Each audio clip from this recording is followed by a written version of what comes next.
அனைவருக்கும் வணக்கம். நான் படித்து ரசித்த கதையை நீங்களும் படித்து கேட்டு மகிழுங்கள். கதை பிடித்திருந்தால் அனைவருக்கும் பகிருங்கள். அந்த வீடு வெளியே பார்த்தால் சாதாரணமான ஒரு நடுத்தர குடும்ப வீடு போல தோன்றும்.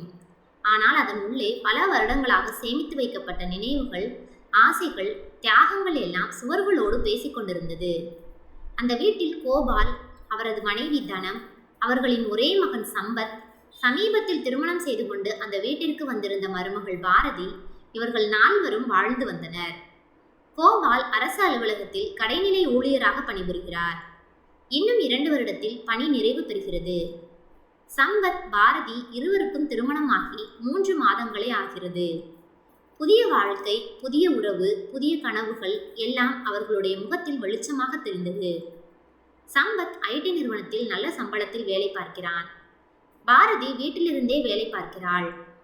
திருமணத்திற்கு பிறகு சம்பத், பாரதி இருவரும் பல இடங்களுக்கு சுற்றுலா செல்ல ஆரம்பித்தனர். ஊட்டி, சென்னை, குமுளி, மைசூர் என்று எல்லா இடங்களுக்கும் சென்று புகைப்படங்கள் எடுத்து வாட்ஸ்அப் ஸ்டேட்டஸ்களில் போட்டுக்கொண்டே இருந்தனர். போட்டோவுடன் சேர்த்து பயணம் முடிந்தாலும் நினைவுகள் தொடர்கின்றன. வாழ்க்கை ஒரு பயணம், அதில் இந்த சுற்றுலா ஒரு இனிய அத்தியாயம். லைஃப் இஸ் ஷார்ட், டிராவல் மோர் என்று பல வாசகங்களுடன் தன் கணவருடன் சேர்ந்திருக்கும் புகைப்படத்தை பாரதி ஸ்டேட்டஸில் வைப்பாள்.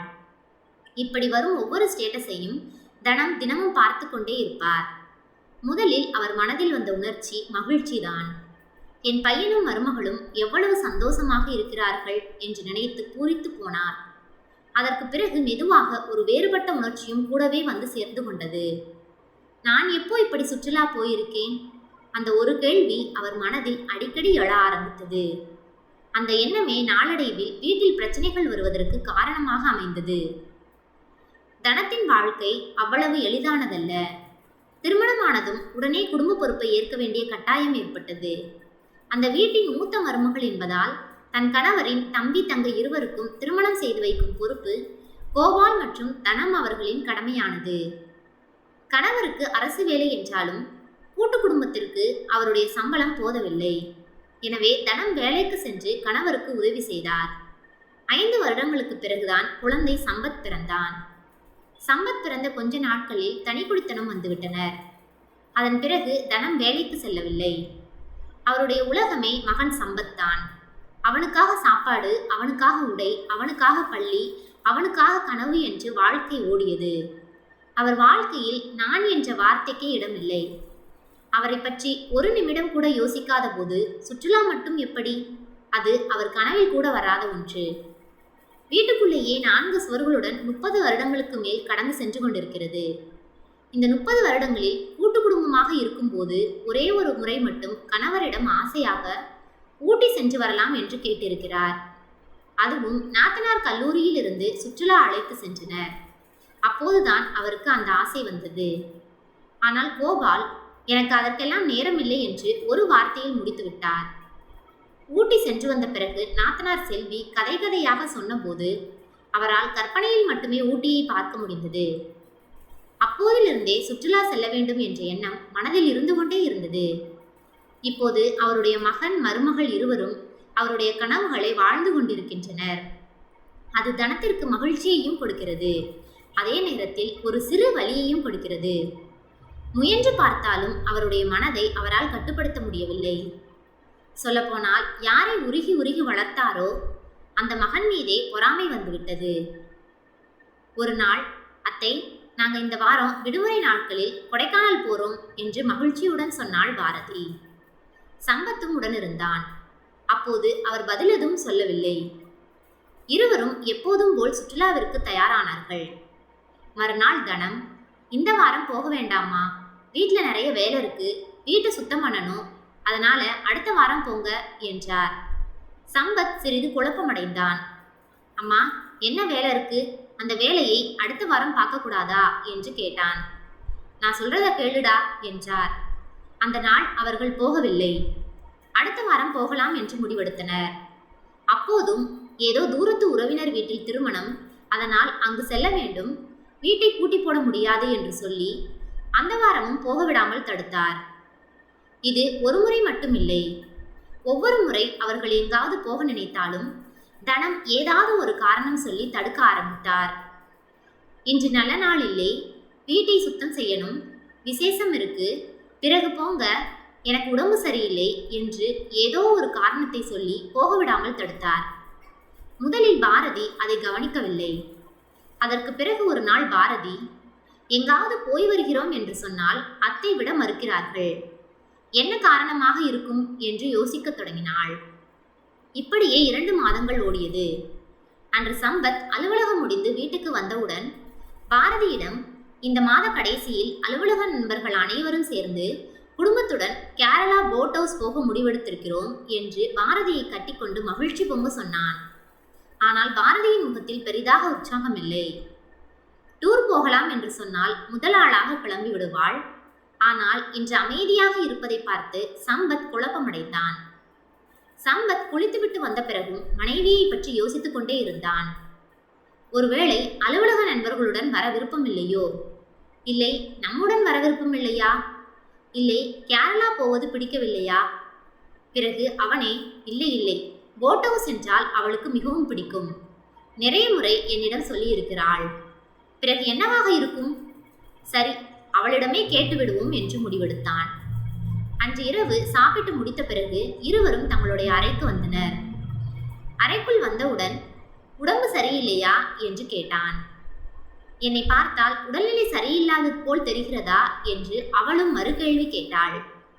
பிறகு நான் சொன்னதற்கு நீ பதில் எதுவும் சொல்லவில்லையே என்றான். எதை பற்றி கேட்கிறீர்கள் என்றாள். உடனே அவன் சாயங்காலமே கேரளா போவது பற்றி சொன்னேனே என்றான். ஓ அதுவா என்று சொல்லிவிட்டு அமைதியாக இருந்தாள்.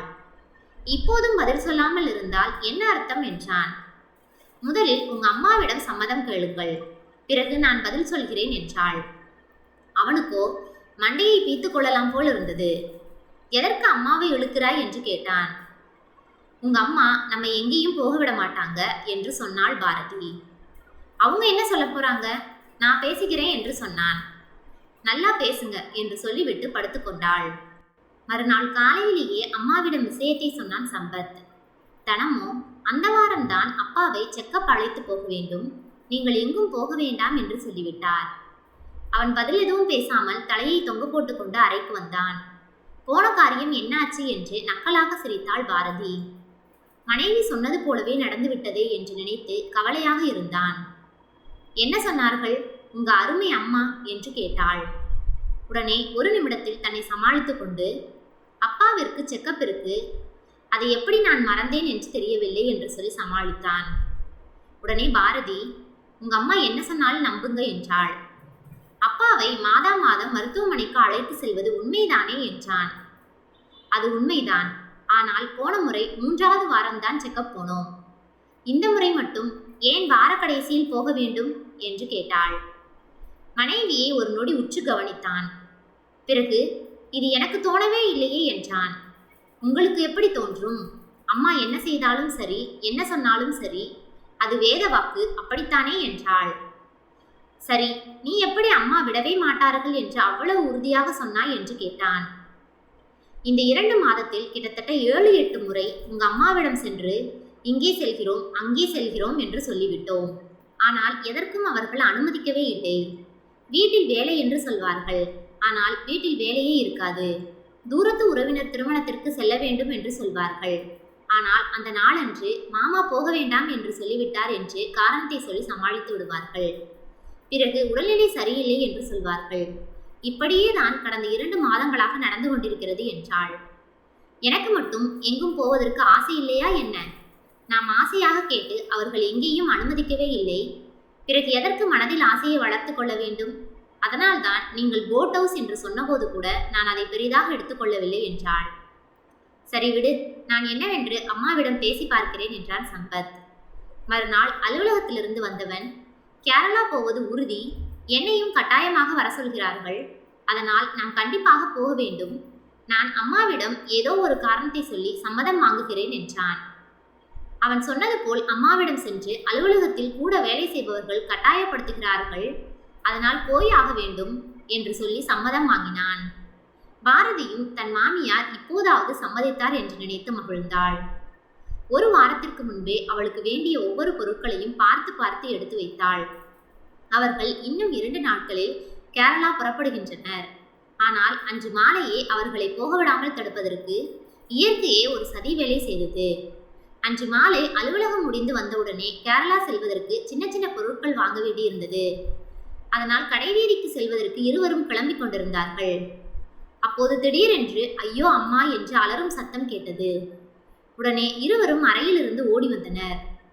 சம்பத் வேகமாக ஓடிப்போய் அம்மாவின் அறையை பார்த்தான். பாத்ரூமுக்குள் இருந்துதான் சத்தம் வந்தது.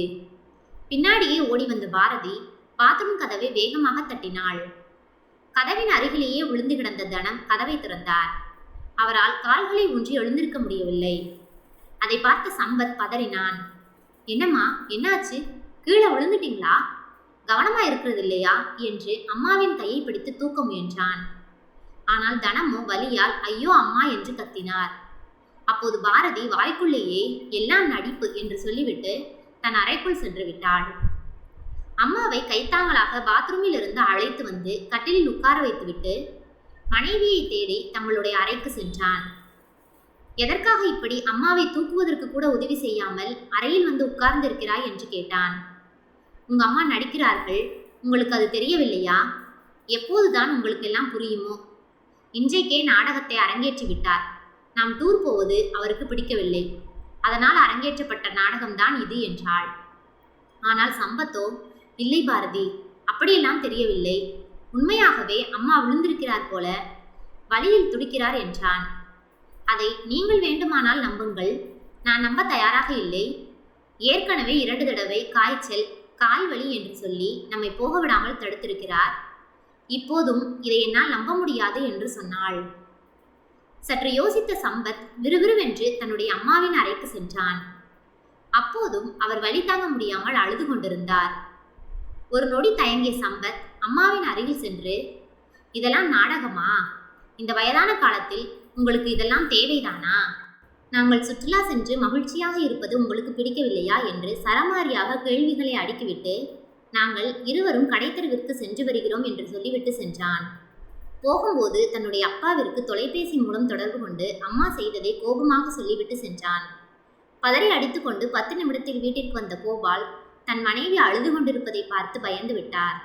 உடனே எழுந்திரு, மருத்துவமனைக்கு போகலாம் என்று அழைத்தார். ஆனால் அவரால் எழுந்து நடக்கவே முடியவில்லை. அதைவிட தன்னுடைய மகன் இப்படி பேசியது வேறு மனதை மிகவும் பாதித்திருந்தது. நான் உயிரோடு இருந்து என்ன செய்ய போகிறேன்? என்னை இப்படியே விட்டுவிடுங்கள் என்று சொல்லி கதறி அழுதார். சம்பத் பேசியதை நினைத்து வருத்தப்படாதே, அவன் ஏதோ கோபத்தில் பேசியிருப்பான் என்று சொல்லி தன் மனைவியை சமாதானப்படுத்தி மருத்துவமனைக்கு அழைத்து சென்றார். அங்கே எக்ஸ்ரே எடுத்து பார்த்தபோது வழுக்கி விழுந்ததால் காலில் தசை விலகியுள்ளது என்று சொன்னார் மருத்துவர். தசை சேரும் வரை கொஞ்சம் வலி இருக்கத்தான் செய்யும். வீட்டிற்கு சென்று 10 நாட்கள் காலை அதிகமாக அசைக்காமல் வைத்திருந்தால் சீக்கிரம் சரியாகிவிடும் என்று சொன்னார். மேலும் இன்று ஒரு நாள் மருத்துவமனையில் இருக்குமாறு மருத்துவர் சொல்லிவிட்டார். உடனே தன்னுடைய மகன் சம்பத்திற்கு அழைத்தார். நடந்ததை விரிவாக தன் மகனிடம் சொன்னார். பதறி அடித்துக்கொண்டு சம்பத்தும் பாரதியும் மருத்துவமனைக்கு ஓடி வந்தனர். ஆனால் தனமோ அவர்கள் இருவரின் முகத்தை கூட பார்க்கவில்லை. சம்பத் அம்மாவிடம் பேச எவ்வளவோ முயற்சித்தும் அவர் அவனிடம் பேச தயாராக இல்லை. மறுநாள் தனத்தை வீட்டிற்கு அழைத்து வந்தனர். வீட்டிற்கு வந்ததும் சம்பத் அம்மாவிடம் மன்னிப்பு கேட்டான். உடனே கோபத்தில் தனம் மருமகளை பார்த்து, உனக்கு இப்போது சந்தோஷமா? என்னை எதிர்த்து ஒரு வார்த்தை கூட என் மகன் பேசியதில்லை. உன்னால் தான் என்னை பார்த்து நாடகம் போடுகிறாயா என்று கேட்டுவிட்டான். இப்போது உனக்கு நிம்மதியாக இருக்குமே என்று பொறிந்து தள்ளிவிட்டார். பாரதியும் அருகில் வந்து, அத்தை சாரி, நான் ஏதோ தவறாக புரிந்து கொண்டேன் என்று மன்னிப்பு கேட்டாள். ஆனால் அதை காதில் வாங்கிக் கொள்ளாமல் முகத்தை திருப்பிக் கொண்டார். உடனே பாரதிக்கும் கோபம் வந்தது. நீங்கள் ஏற்கனவே 2 முறை உடம்பு சரியில்லை என்று சொல்லி எங்களை சுற்றுலா செல்ல அனுமதிக்கவில்லை. அதேபோல்தான் இப்போதும் செய்கிறீர்கள் என்று நினைத்தேன். அதில் என்ன தவறு இருக்கிறது என்று கேட்டாள். உங்களை சுற்றுலா செல்ல நான் அனுமதித்ததே இல்லையா? ஏதோ 2 முறை கால்வலி, காய்ச்சல் என்று சொல்லி போகவிடவில்லை. அதற்காக இந்த முறையும் பொய் சொல்லி இருப்பேன் என்று நினைத்தாயா என்று உளறிவிட்டார். உடனே சம்பத், அம்மா, அப்ப பாரதி சொன்னது உண்மைதானா? நீங்கள் கடந்த 2 மாதமாக எங்களை எங்கேயும் வெளியில் செல்ல விடாமல் தடுத்து கொண்டே இருக்கிறீர்கள் என்று பாரதி சொன்னால் அது உண்மைதானா என்று அதிர்ச்சியுடன் கேட்டான். உன் மனைவி சொன்னால் அனைத்தையும் நம்பி விடுவாயா? என் மேல் உனக்கு நம்பிக்கை இல்லையா என்று கேட்டார் தனம். இப்போது நீங்கள் தானே சொன்னீர்கள், ஏதோ 2 முறை காய்ச்சல் கால்வலி என்று பொய் சொல்லிவிட்டேன் என்று உங்கள் வாயாலேயே உளறினீர்கள் தானே என்றான் சம்பத். தன்னுடைய குற்றத்தை மறைப்பதற்காக இவ்வளவு கால்வலியில் இருக்கும்போது என்னை எத்தனை கேள்வி கேட்கிறார்கள். நீங்கள் ஏன் அமைதியாக இருக்கிறீர்கள்? நீங்களும் கேளுங்கள் என்று தன் கணவரை பார்த்து சொல்லிவிட்டு அழுக ஆரம்பித்தார். அம்மாவின் அழுகையை பார்த்த சம்பத், சரிம்மா, நான் எதுவும் கேட்கவில்லை. நீங்கள் நன்றாக ஓய்விடுங்கள். நாங்கள் எங்கேயும் செல்லவில்லை. உங்களுக்கு கால் சரியான பிறகு நாங்கள் சுற்றுலா சென்று கொள்கிறோம் என்று சொல்லிவிட்டு அம்மாவை படுக்க வைத்துவிட்டு தங்களுடைய அறைக்கு வந்தான். பாரதியும் தன் கணவரின் பின்னாலேயே அறைக்கு வந்தாள். தன் மனைவியிடம் கேரளா அழைத்து செல்ல முடியாமல் போனதற்காக மன்னிப்பு கேட்டான். சரிங்க, அதை விடுங்க. அத்தை ஏன் இவ்வாறு நடந்து கொள்கிறார்கள் என்பதை கண்டுபிடிக்க வேண்டும். அனைத்து விஷயங்களிலும் அன்பாக அக்கறையாக நடந்து கொள்ளும் அத்தை இந்த சுற்றுலா விஷயத்தில் மட்டும் நமக்கு தடையாக இருப்பது ஏன்? அதற்கு ஏதாவது காரணம் இருக்கும். அதை முதலில் கண்டுபிடிக்க வேண்டும் என்று சொன்னாள். ஆனால் சம்பத்தோ, அப்படியெல்லாம் ஒன்றும் இருக்காது. நீ அனாவசியமாய் மனதை போட்டு குழப்பிக் கொள்ளாதே என்றான். ஆனால் பாரதியால் அதை அவ்வளவு எளிதாக எடுத்துக்கொள்ள முடியவில்லை. இந்த 10 நாட்களும் கால்வலி சரியாகும் வரை மாமியாரை நன்றாக பார்த்து கொண்டாள். அப்போது தினமும் மாமியாரிடம் பேச்சு கொடுத்து அவருடைய மனதில் இருப்பதை தெரிந்து கொண்டாள்.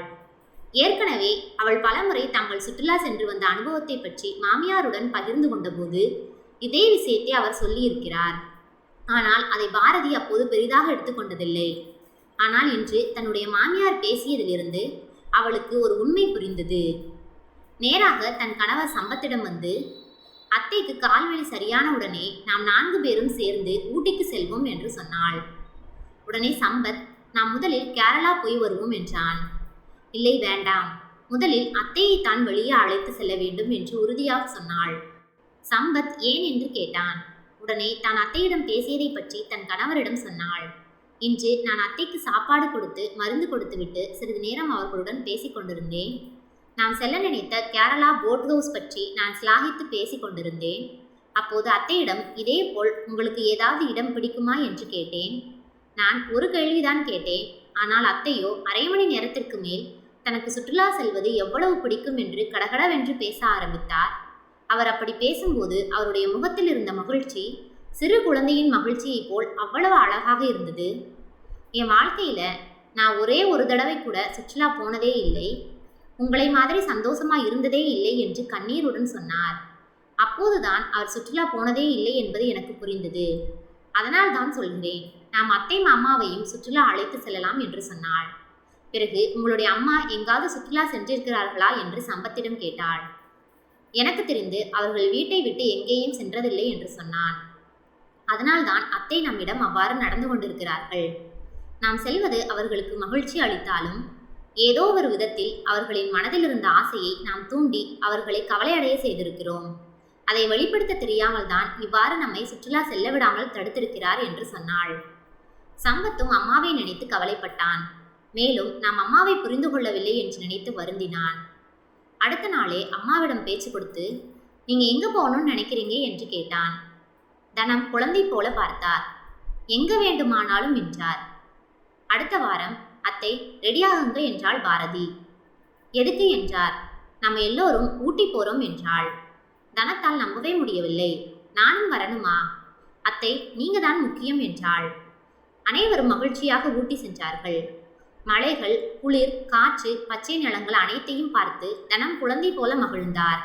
அனைத்து இடங்களையும் ரசித்து ரசித்து பார்த்தார். சுற்றுலா முடிந்து வீட்டிற்கு வந்த பிறகும் 10 நாட்களாக ஊட்டியில் இப்படி இருந்தது அப்படி இருந்தது என்று அதை பற்றியே பேசிக் கொண்டிருந்தார். அதன் பிறகு சம்பத், பாரதி இருவரும் மட்டும் போகும் இடங்களுக்கும் அடுத்த வாரம் கோபால், தனம் இருவரையும் அனுப்ப ஆரம்பித்தனர். நீங்க 2 பேரும் போயிட்டு வாங்க என்றனர். இருவரும் மகிழ்ச்சியாக அனைத்து இடங்களுக்கும் சென்று வந்தனர். முன்னாடி சின்ன சின்ன சண்டைகள் இருந்த வீடு இப்போது சிரிப்பால் நிறைந்தது. அதற்கு பிறகு தனம் அவர்களை தடுக்கவே இல்லை. மாறாக எங்க போறீங்க, நன்றாக போயிட்டு வாங்க என்று ஆசீர்வதித்தார். ஒரு நாள் தனம் பாரதியிடம் சொன்னார், நான் உன்னை மருமகளாக இல்லை மகளாகத்தான் பார்க்கிறேன். பாரதி சிரித்தாள். நான் உங்களை அம்மாவாகத்தான் பார்க்கிறேன் என்றாள். சில சமயம் மக்கள் கோபமாக நடந்து கொள்வதற்கு காரணம் அவர்கள் மனதில் நிறைவேறாத ஆசைகள்தான். அதை புரிந்து கொள்வதற்கு ஒரு நல்ல மனசு போதும். அந்த வீட்டில் சண்டைகள் இருந்தது. ஆனால் அதைவிட பெரியது புரிதல் அதிகமாக இருந்தது. மனசில் இருக்கும் ஆசைகளை அடக்கி வைத்தால் அது வேறு விதமாக வெளிப்படும். அதை கண்டுபிடித்து புரிந்து கொள்வதே உண்மையான உறவு. அதை புரிந்து கொள்ளும் மனசு இருந்தால் எந்த உறவும் அழகாக மாறும். நன்றி. கதை பிடித்திருந்தால் லைக் பண்ணுங்க, ஷேர் பண்ணுங்க, சப்ஸ்கிரைப் பண்ணுங்க. உங்களுடைய கருத்துக்களை கமெண்ட் பாக்ஸில் தெரிவிக்கவும். தங்கள் ஆதரவிற்கு நன்றி.